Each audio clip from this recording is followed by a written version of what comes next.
Paz do Senhor Jesus, amém? O Senhor Jesus colocou uma palavra no meu coração e eu trago para os nossos corações, que se encontra no livro de João, capítulo de número 9 e versículo de número 1, que diz assim: Caminhando Jesus, viu um homem cego de nascença, e os seus discípulos perguntaram: Mestre, quem pecou, este ou seus pais, para que nascesse cego? Respondeu Jesus: Nem ele pecou, nem seus pais, mas foi para que se manifestassem nele as obras de Deus. Agora, nós vamos ler o versículo de número 33, que diz assim: Se este homem não fosse de Deus, nada poderia ter feito. Mas eles retrucaram: Tu és nascido todo em pecado, e nos ensina a nós, e o expulsaram. Amém? Glória ao Pai, ao Filho e ao Espírito Santo de Deus por esta palavra. Nós vamos observar aqui no capítulo de número 9 e no versículo de número 3, Jesus dando testemunho, Jesus falando sobre esse cego de nascença. Os discípulos perguntam para Jesus: quem pecou, foi ele ou foram seus pais, para que ele nascesse assim? E Jesus diz: não foi nenhum nem outro, foi para que se manifestasse nele as obras de Deus. Você vai observar que não havia pecados na vida deste homem que tivesse causado aquele problema, mas era para a glória de Deus. Quantas pessoas estão olhando para a sua vida agora e vendo você passar por algumas dificuldades, ou até mesmo você questiona e não entende de: Senhor, por que o Senhor permite algumas aflições na minha vida? Por que o Senhor permite algumas dificuldades na minha história? Porque se eu entreguei minha vida nas tuas mãos, as portas estão fechadas, as adversidades estão realmente, cada dia que passa, parece que piores. O que está acontecendo na minha vida? Onde é que está o pecado? Onde é que está o erro? E Deus está dizendo: isso tudo que está te acontecendo, minha filha, isso tudo que está te acontecendo, meu filho, é para manifestar a minha glória na sua vida, é para que o meu nome seja glorificado. Declare comigo: meu Deus vai manifestar a glória dele sobre esta dificuldade que eu estou enfrentando. O meu Deus vai manifestar a glória dele sobre esta dificuldade que eu estou enfrentando. Guarde isso no seu coração. Nem sempre que passamos por dificuldades, que passamos por afrontas, por adversidades, que passamos por problemas, é porque estamos em pecado. Mas muitas vezes é porque Deus quer glorificar o nome dele na nossa história.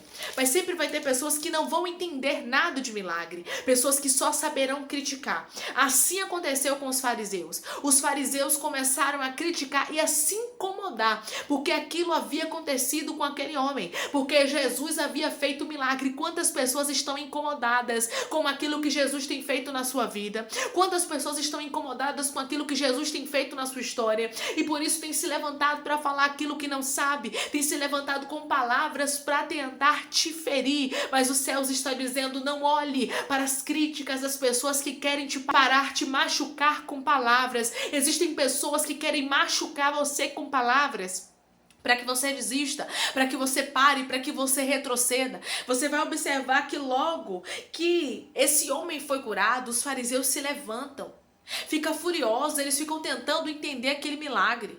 Eles ficam questionando os pais do cego, questionam o próprio cego. E quando o cego ele fala de Jesus, versículo de número 33, se este homem não fosse de Deus, nada poderia ter feito. Ou seja, eu sei que ele é de Deus, porque o que ele fez por mim foi impossível. O que ele fez por mim ninguém poderia fazer. Esse homem era cego de nascença, irmãos. Era mendigo, cego de nascença, agora estava vendo.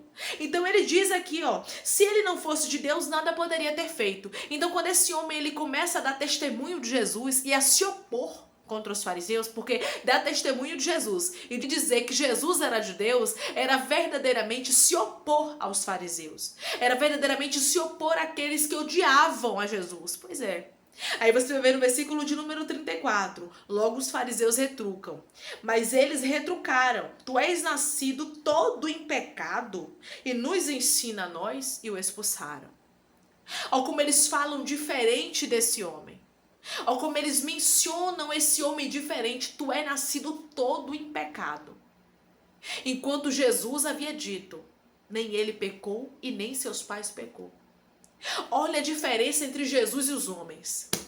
Quantas pessoas olham para você e dizem assim: ela não é digna, ele não é digno de estar ali servindo a Jesus, de estar pastoreando uma congregação, de estar na frente de um círculo de oração, de estar ali entregando folhetos e dizendo que Jesus é bom. Ela não é digna desse casamento. Ele não é digno dessa família. Quantas pessoas estão olhando para você, estão apontando e estão tentando ferir você com palavras, porque a palavra desses fariseus foram duras contra a vida desse homem. Porém, esse homem já havia conhecido a Jesus, Jesus já havia se manifestado para ele, então não teria palavra de fariseu que fizesse esse homem ficar cabisbaixo. Deus manda te dizer, não deixe que palavras de fariseu venha paralisar você. Não deixe que palavras de pessoas afrontosas, que querem te ferir, que querem te machucar, porque tem gente, irmãos, que falam realmente para machucar, para ferir. Os fariseus não podiam fazer nada para mudar. Esse homem foi curado, ele era cego de nascença, era mendigo, e agora Deus havia mudado a história dele. Jesus havia sido realmente um instrumento de cura para a vida dele. Jesus havia tocado nele e havia trazido cura para ele. E isso estava incomodando os fariseus. A sua história está incomodando a muita gente porque você está se destacando. Porque Deus tirou você da opressão que você vivia. Porque Deus tirou você das cadeias de morte que te cercavam. É por isso que tem muita gente que está verdadeiramente incomodada com você. Tem pessoas que estão se incomodando com a sua história. Aí esses homens tentam lançar palavras para poder machucar esse homem. Olha o que eles dizem. Tu és nascido todo em pecado. E nos ensina? Ou seja, você quer ensinar a gente? Quer ensinar a nós? Você é nascido todo em pecado. Você vai observar que esse todo foi realmente para machucar esse homem. Foi para dizer assim, verdadeiramente, como os discípulos perguntaram, né? Os discípulos perguntaram quem pecou. Porque os judeus acreditavam nisso, né? Que os filhos poderiam estar pagando um pecado que os pais haviam feito. Como os discípulos perguntaram quem pecou, ele ou seus pais. Eles acreditavam que verdadeiramente ele poderia estar pagando um pecado dos pais.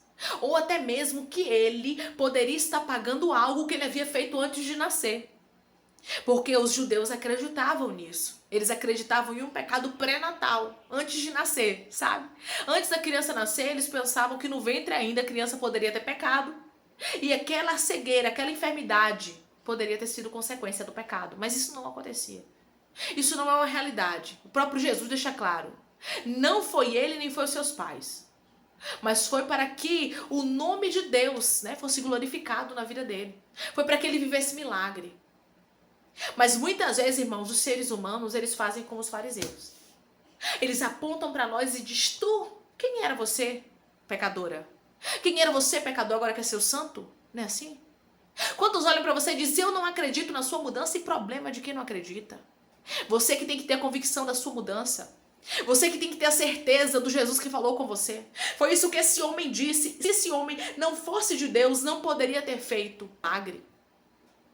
Se Jesus não fosse de Deus, era isso que ele estava dizendo aqui. Ele não poderia ter feito o que ele fez. Porque esse homem era um cego de nascença. E tem pessoas que estão cercadas de impossibilidade na sua vida. Tem pessoas que estão cercadas de lutas, de adversidades, e o Senhor está livrando você. E o Senhor está tirando você, só que nem todo mundo vai ficar satisfeito com o resultado daquilo que Deus vai fazer na sua vida. Nem todo mundo vai se agraciar, vai se agradar de você e vai dizer, eu acredito na sua mudança, eu estou contigo. Nem todo mundo vai fazer isso. Muitos vão se opor como os fariseus e vão tentar lançar palavras para tentar te diminuir ou até mesmo te machucar. Mas você não pode dar ouvidos àqueles que te expulsam do meio deles. Aqueles que fazem o mal contra você. Aqueles que ficam caluniando você. Aqueles que ficam difamando você. Que ficam levantando palavras contra a sua vida que não é verdade. Se a gente, irmãos, for buscar agradar todos os seres humanos na face dessa terra e for ficar se justificando para todo mundo, a gente não vive. E existem pessoas que estão me ouvindo agora que o céu te trouxe aqui para te falar. Você não vai poder ficar se justificando para todo mundo, então fica em paz. Quem quiser achar o que quiser de você, que ache. Quem quiser falar, que fale. Jesus havia dado o testemunho desse homem, havia dito, nem ele pecou e nem seus pais. Então não eram os fariseus, com o achismo deles, com o julgamento deles, porque se achavam juiz, achavam que podiam julgar, pois é. E tem gente que é assim, quer se colocar no lugar de Deus, quer ficar julgando você, quer ficar falando da sua família, quer ficar falando dos seus filhos, quer ficar falando que o seu marido ainda não se converteu. E Deus está dizendo para você, você não tem que se justificar para ninguém, porque isso tudo está acontecendo para minha glória. Isso tudo está acontecendo para que eu manifeste o meu poder diante da sua vida. Chegou o momento em que Jesus se manifestou para esse homem. Versículo de número 35. Ouvindo Jesus que eu tinha expulsado, encontrando, lhe perguntou: crês tu no Filho do Homem? Quando Jesus soube que os fariseus haviam expulsado aquele homem dali, da sinagoga, quando ele soube que aqueles homens haviam feito aquilo com este homem que foi curado, Jesus se apresenta para ele. Quando os homens te rejeitam, Jesus te conta. Quando os homens te rejeitam, Jesus te encontra. Jesus te encontra através dessa palavra e diz: os fariseus podem estar te rejeitando. Deixa eles te rejeitar, minha filha. Deixa eles te rejeitarem, meu filho. Você não é do tipo deles, não. Você não é daqueles que são hipócritas. Você foi chamado para a salvação. Você foi chamado para viver na verdade. É por isso que tem muita gente incomodada com você e tentando apontar o seu passado e falar que você pecou sem você às vezes nem ter pecado, sem você ter nem feito nada. Porque o pecado que eles queriam impor sobre este homem não havia acontecido. Jesus havia dado testemunho dele. E quando eles expulsam esse homem da presença deles, Jesus se apresenta para ele. No versículo de número 36, ele responde. E ele respondeu e disse: quem é, Senhor, para que eu nele creia? E Jesus lhe disse: já o tem visto e é o que fala contigo. Então afirmou ele: creio, Senhor, e o adorou. Jesus se apresentou para aquele homem. E eu acho que não teve alegria maior, irmãos, eu tenho certeza disso, do que ele poder contemplar ao mestre. Porque agora ele podia ver o dia, ele poderia ver a luz, ele poderia ver as águas, ele poderia ver as pessoas. Porém, ver Jesus, eu tenho certeza e convicção que para ele foi algo extraordinário. E o Senhor manda eu te dizer que será algo extraordinário que ele vai fazer. Ele vai se manifestar para você. Enquanto muitos te rejeitam, Jesus te abraça. Jesus te encontra. Porque os fariseus estão te rejeitando. Tem um bocado de gente te rejeitando, não é verdade? E Jesus, ele resolveu te encontrar. Através dessa palavra, Jesus te encontra e diz para você: eu conto contigo. Assim como esses fariseus não conseguiram parar esse homem, não conseguiram parar o plano que Jesus tinha na vida dele, mas tudo que estava acontecendo com ele foi para a glória de Deus. Assim também está acontecendo na sua vida. Nenhum fariseu vai conseguir te parar. Nenhum julgador, nenhum juiz. Porque tem gente que é juiz, irmãos. Tem gente que quer ser juiz. Na vida dos outros. E o Senhor está dizendo: deixe quem quiser julgar. Deixe quem quiser se levantar, porque eu, o Senhor, é quem respondo por você. Enquanto eles te julgam, te expulsam do meio deles, eu marco o encontro contigo, te abraço e me apresento para você. Não chore, não se entristeça se você está sendo rejeitado. Agradeça, porque Deus vai usar essa rejeição para que ele possa se apresentar para a sua vida. Declare comigo: eu não sou rejeitado, eu sou aceito nos céus. Eu não sou rejeitado, eu sou aceito nos céus. Muitos podem te rejeitar aqui na terra, mas nos céus você é aceito, isso que importa. Vamos orar em nome de Jesus? Vamos agradecer ao Senhor Deus por essa palavra. Coloque seu pedido de oração aqui nos comentários, que nós vamos estar orando. E você também que quer aceitar Jesus, coloque nos comentários: sim, eu aceito Jesus, que nós vamos estar orando por você. Amém? Vamos orar? Maravilhoso Deus, soberano eterno Pai, que estamos, Pai amado, Pai santo, Pai querido, para te agradecer. Obrigada, Senhor. Obrigada, Pai, porque muitos podem nos julgar, podem nos criticar, mas é o Senhor quem dá testemunho de nós. É o Senhor quem fala, quem mostra que nós somos. E obrigada, Senhor. Obrigada porque o Senhor não nos olha como os homens nos olham. O Senhor não nos olha com um olhar de crítica, de julgamento, não. Mas o Senhor nos olha com um olhar de amor, com um olhar, Pai amado, de um Pai que ama os seus filhos, porque o Senhor nos ama. O Senhor entregou, Deus, o teu único filho por nós, e nós te agradecemos por isso. Agradecemos pelo Espírito Santo, pelo Consolador. Agradecemos por Jesus. Agradecemos porque o Senhor é bom e o Senhor não deixa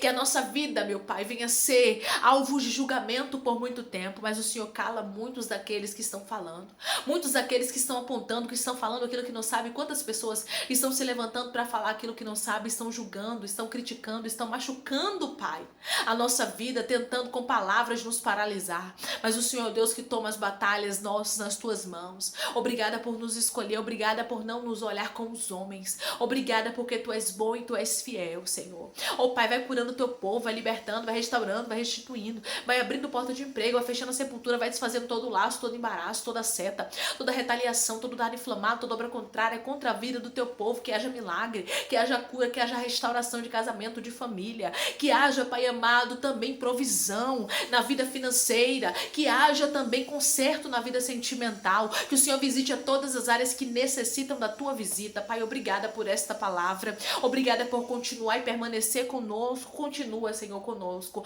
porque a tua presença é o nosso prazer. Os homens podem até nos rejeitar, mas que o Senhor nunca nos rejeite, Pai. Ô Senhor, toma aqueles que estão te aceitando, aqueles que estão se reconciliando contigo, escreve o nome deles no livro da vida, perdoe as falhas, os pecados e lance no mar do esquecimento. Espírito Santo, vai dando direção à vida e à história onde deve congregar, porque são teus, são ovelhas do teu pasto. Obrigada por cada alma que tem se rendido a ti, Jesus, porque cada um deles, Senhor, é do Senhor. Cuida de cada um deles, porque tu és o bom pastor. Obrigada por tudo, continua conosco, meu Senhor. Assim eu te peço e te agradeço em nome do teu Filho amado Jesus Cristo. Amém. O que importa é que Deus te conhece. O que importa é que os céus dão testemunho de você. Que Deus te abençoe. Se você crê, declare amém.